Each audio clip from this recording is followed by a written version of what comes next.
Hello and welcome to the 20th episode of Comic Book Direct. I'm your host Ian. And I'm your co-host Ethan. 20 whole episodes. Can you believe it? I can indeed believe it. Really? Yeah. I mean, I was here the whole time and actually looking back on it, I can believe a little bit of it. Like 20%, maybe 30% at most. Yeah. No more, no less. Alright, today we're talking about something exciting. Rebirth. Ooh. And we talked about this a little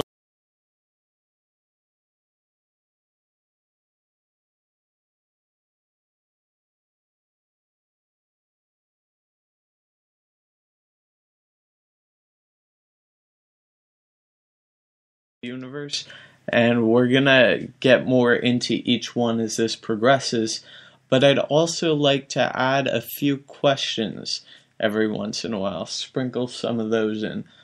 We got a lot of rebirth questions this week, so maybe a little bit of random shoving these questions in would be good.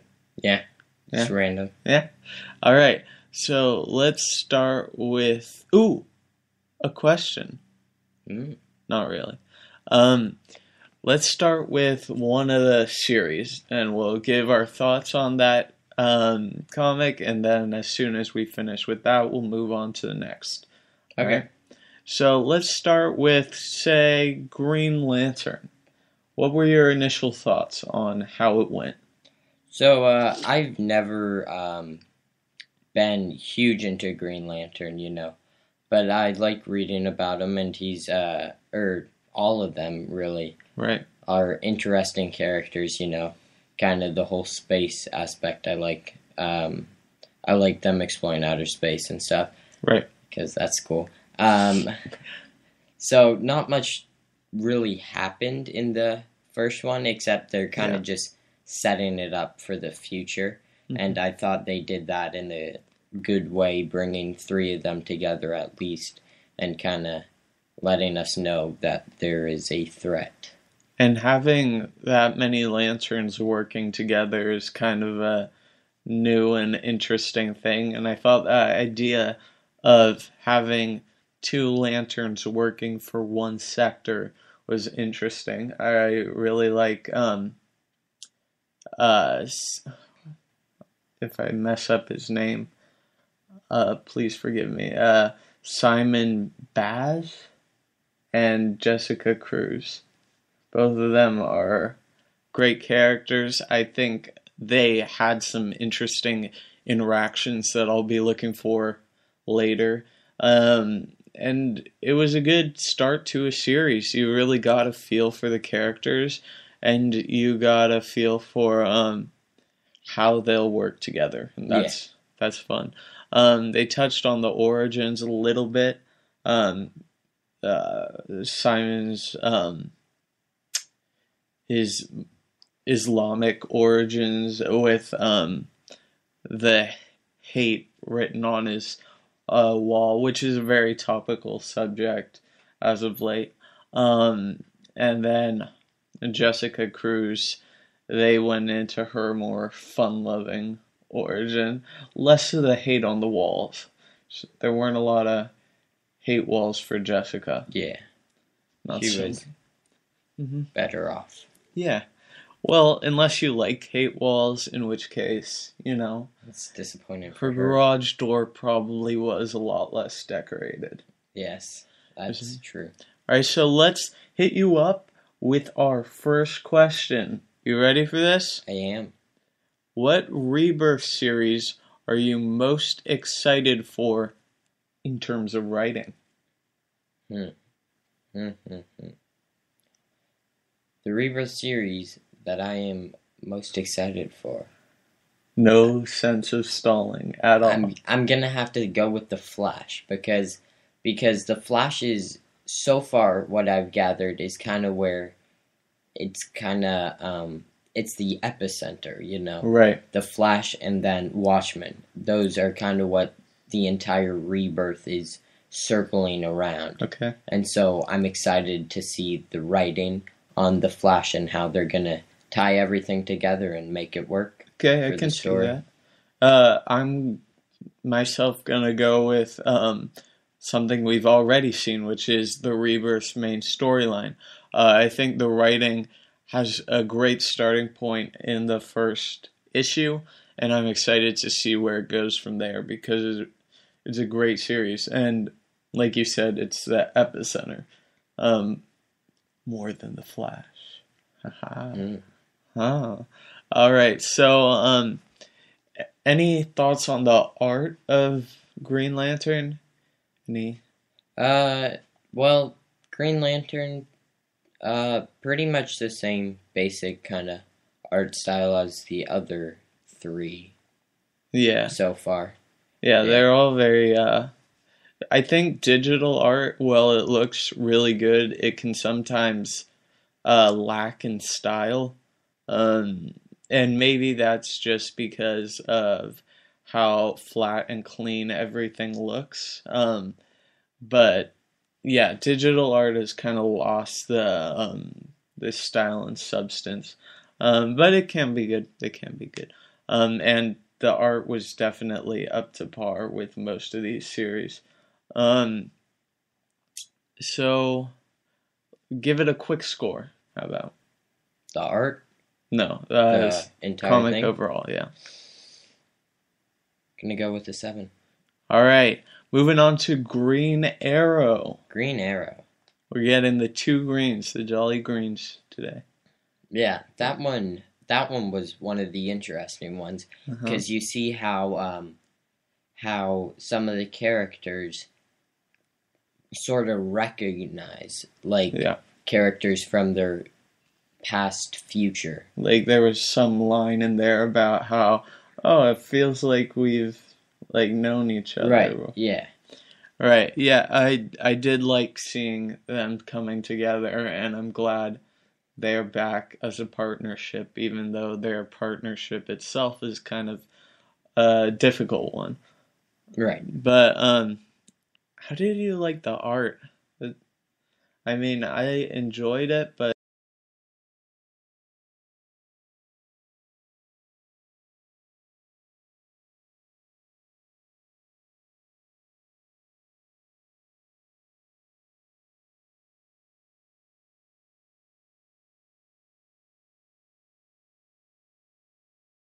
realistic. And that was all right. I enjoyed. All right. Question? Another Ready question. for it? Go ahead. Wasn't that so random? That was pretty random. Which Rebirth series do you think DC fans would hate? Ooh. You want me to go first? You can go I'll go first. first.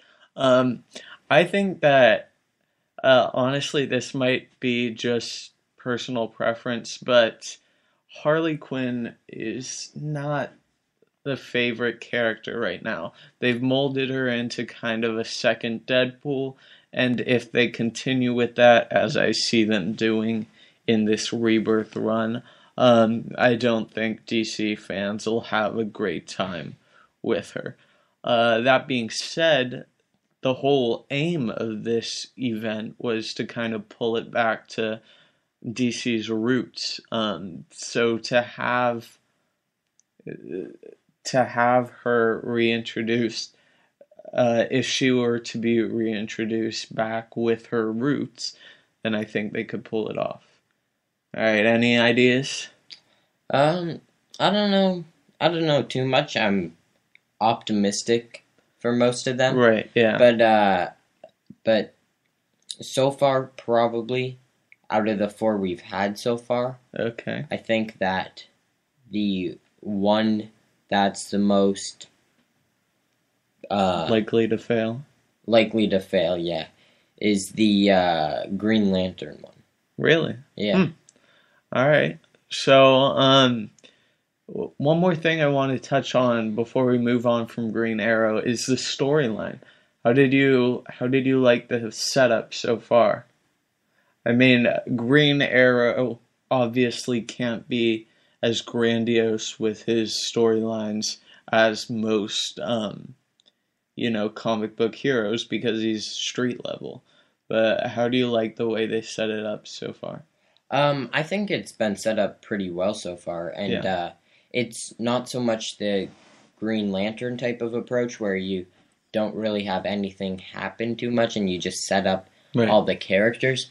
This one, they had a little bit happening, and he's found a villain he's going to go after. And I feel like with characters that we know and love rather than characters that are newly interacting, I think Green Arrow was able to launch into that plot more easily since they're already sort of established as both a group and characters themselves.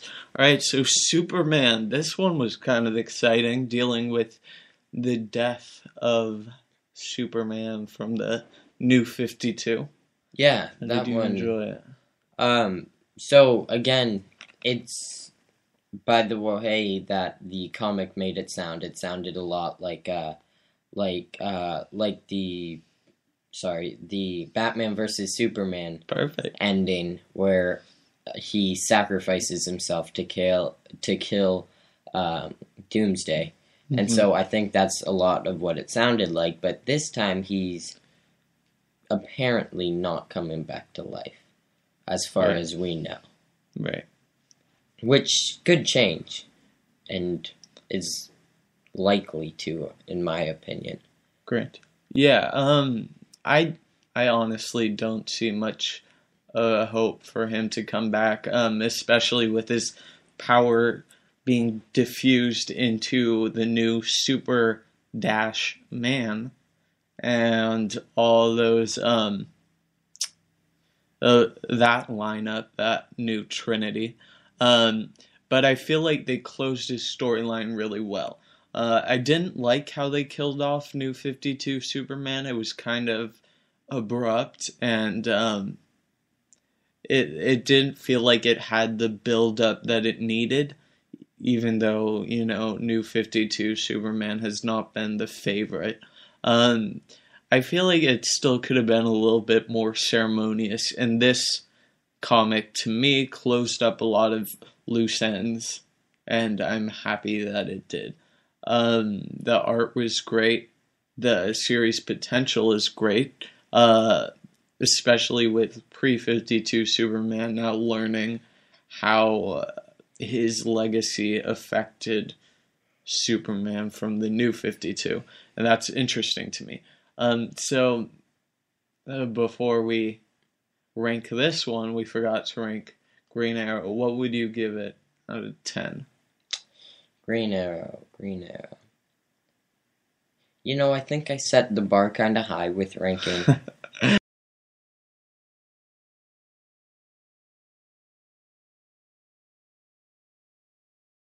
Green Arrow, one above it at an 8 out of 10.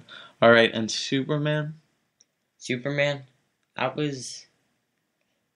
man, I set that bar way too high. Perfect. I'm going to make it out of 14. You're gonna just commit suicide right now? Just be done with it all because you hate what So you've on a done. scale of 1 to 14. Okay. Right? Scale of 1 to 14. Now, it's now a scale of 1 to 14. I'm gonna put Superman about a 9.5. Alright. I liked it. 9.5 for Superman. Alright, and we've got one last thing to talk about, and that's everybody's favorite Batman. Yay. Was he your favorite? He was. He was? He was, actually. You enjoyed the series? Alright. I did enjoy it. Hit us up with your thoughts. So I thought it was pretty cool, and we've seen these characters before. Mm-hmm. The suit for Duke, yeah, that suit, not ugly. It looked like a hazmat suit, except like batified and not safe at all. Hazmat suit. That's probably a thing, isn't it? That has to be a thing. Might be a thing. But if it's not, you're welcome, DC, and you're welcome, general public, because that was brilliant and off the cuff. Yeah. That's humor. Humor, comedy gold. Thank you. Thanks. You're welcome. No, you're welcome. All right. So what did you think about the art in general, though?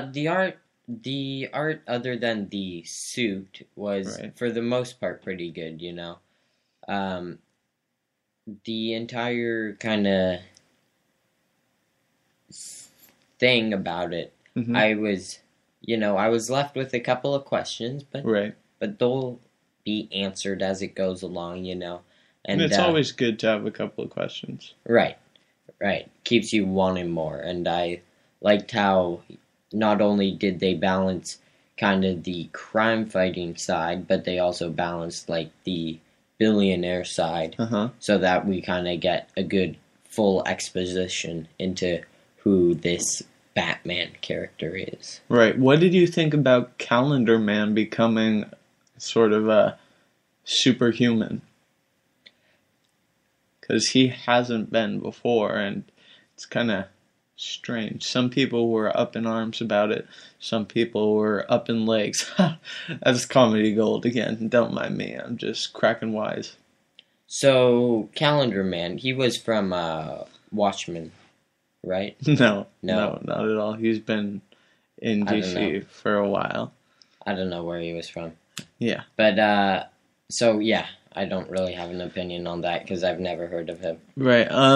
I'd say it's an interesting new take on the character. The character had fallen kind of flat. They couldn't seem to figure out exactly where his tattoos were placed, but yeah, it was enjoyable to me, and I think the whole issue was enjoyable.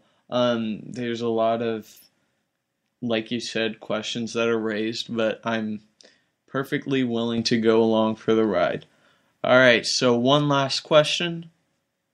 What Rebirth series are you most excited for overall? Overall? Overall.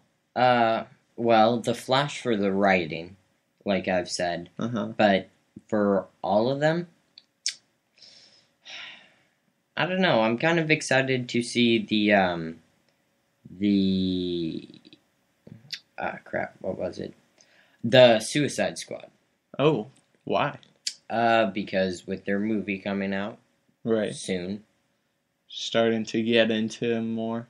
yeah, kind of they're interesting, and I'd kind of like to see, the relation between team dynamic.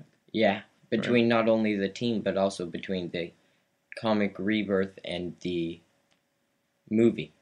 See Right. how they relate, See how they line up. Yeah, I'm probably most excited for the Flash Rebirth, simply because, like you said, it should be an epicenter, and the villain looks great. Yes. Godspeed, man, that guy. Woo. All right. So moving on, let's go to our reads of the week, and we're gonna have to make this short because we ran a little long. Before we do move on, however, what would your score for Batman Rebirth be? On a scale of 1 to 14, Sure, I guess. I'm gonna give it a 12. Solid 12. Wow. Yeah, I liked That's it. a high roller. All right, I'm not gonna give my scores, but I will give my list top down. Ready? Superman, my favorite. Mm-hmm. Green Lantern, Mhm. second favorite. Batman, third favorite, and Green Arrow, fourth favorite. Honestly, I'm not a big fan of that art style. I know some people are. And it had a lot of really weird moments, including one where there was kind of a fist raise in vengeance, like, Yeah. "Oh, I'm gonna get you," and then in the background, Black Canary is kind of like raising her fist too, while not saying anything. It was kind of just an awkward moment overall. I mean, I'm thinking that that's supposed to show, like, they Yeah, have a connection. they're all in it together, even but though they don't really think they know each other, they're still Yeah. connected, but it just looks stupid. absolutely idiotic. All right, so reads of the week. What's your read of the week? This week, I read the first issue of Civil War II. Ooh, really? Who wins in this side? The Union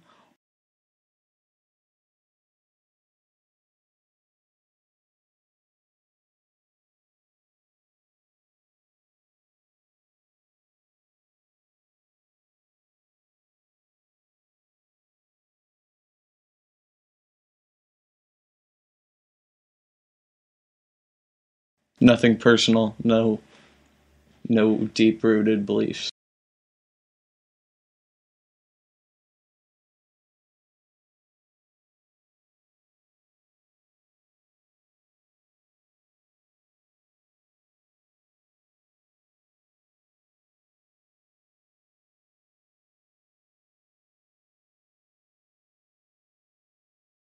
Yeah. I feel like the art was off completely in areas, but it was great overall. Keep going. Yeah, but anyways, I believe that it's during one scene, they kind of allude to Civil War One by having Steve Rogers and Iron Man disagree. Mm-hmm. So I thought that was cool. Right. All right. What do you think about Bendis killing off Rhodey, and do you think he's important enough to bring back? I've never got too attached to War Machine. He's just kind of been there, backup Iron Man. So I don't have the best opinion on it, but I'm gonna say that no, I like that he's killed off because it's going to be the kind of breaking point, Iron Man's gonna be like, no, my friend died. I'm gonna fight for what I believe in. And so that's gonna happen, and I don't think he should be brought back, not because he isn't important enough, but because he's too important as a dead character. Most of my sympathy for Rhodey comes through Iron Man's connection with him. Like, I don't feel for the character independently. Honestly, I thought he should have been killed off in Civil War, the movie. So to have him actually killed off in the comics, I don't mind that. The person who actually got to me the most was, spoiler alert, She-Hulk. I was disappointed to see her go, but I feel like she hasn't really been on the best road for the last couple of years, so I don't mind too much. It's just a strong character who was, in my mind, one of my favorites in the original Civil War, and it's disappointing to see her go. Yeah. All right, so moving on to our question of the week. Do you like the way I said?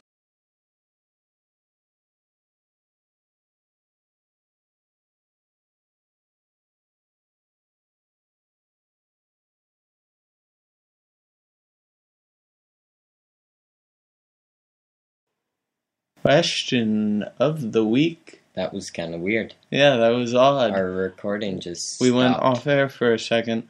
For our question of the week, we're going to take it directly from our listeners, all right? And guess how you can contact? You can email us at comicbookdirect@gmail.com. Or you can go on our website, comicbookdirect.weebly.com. Or just post it in the comments of YouTube or something to that effect. We're very open. Yeah. Yeah. All right. So this question, we're going to give a name that isn't their real name in order to keep them anonymous. What should we give them? Death Star Drum. Hate it. It's the worst name I've ever. I just saw the Death Star and terrible. The drum. All right. Death Star Drum writes. Bad name. Yeah, you thought of it. What are your thoughts on the rumors about Michael B. Jordan playing Namor? I'm going to say Namor. I have no idea how you actually pronounce his name. Neither do I, but I'm just going to correct you. You're going to correct me? Right. All right. Perfect. So I sound right. Hopefully you're right. So Namor, this was kind of a big thing, that Namor is coming back to Marvel. I believe Fox had the rights to it, but they sound like they have plans for Namor in Black Panther.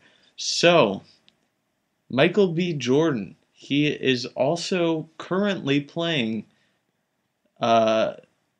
Johnny Storm. How did I forget that? Is he the same actor in Creed?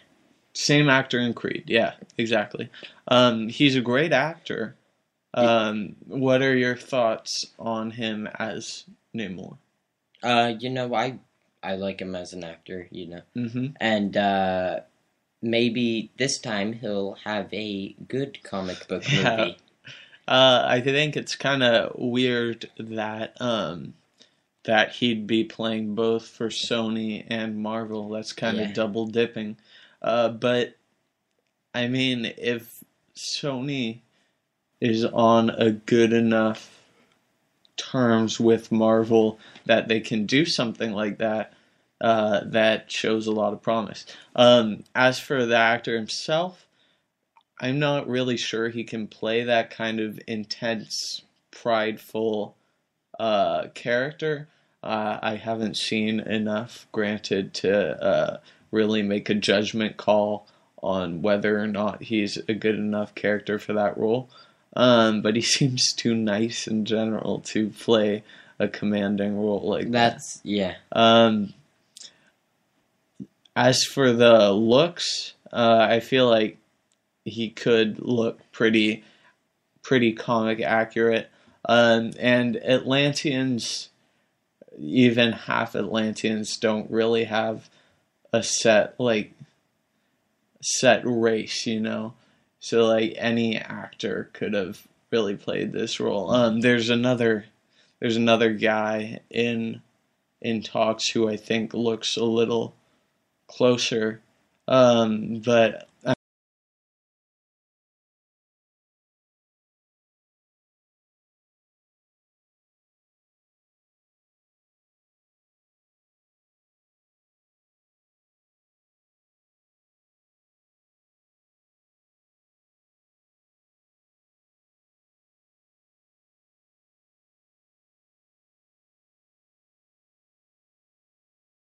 Hold on.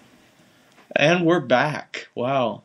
That was like nothing to you guys, but that was a good couple of minutes. We went out, had a lunch break. It was great. There's something acting up with our stream. Hopefully it doesn't interfere too much, or it didn't. We've tried to catch it every time it happens. All right. So, any further thoughts on Michael B. Jordan as Namor? No, I don't think so. All right. We're going to bring this video, this podcast to a close. We hope you enjoyed it. Remember, you can find us on Gmail, on YouTube, on Spreaker, of course, and even on our website. Thanks for listening. Yeah. Again, sorry for the stream cutting out every so often, but have a good week. Yeah, have a great week, actually. Just one-upped you there a little bit. Happy summer to those who are summer. You've cheated me. I have. You've beaten me. Indeed. I don't know who Calendar Man is. Have a great year.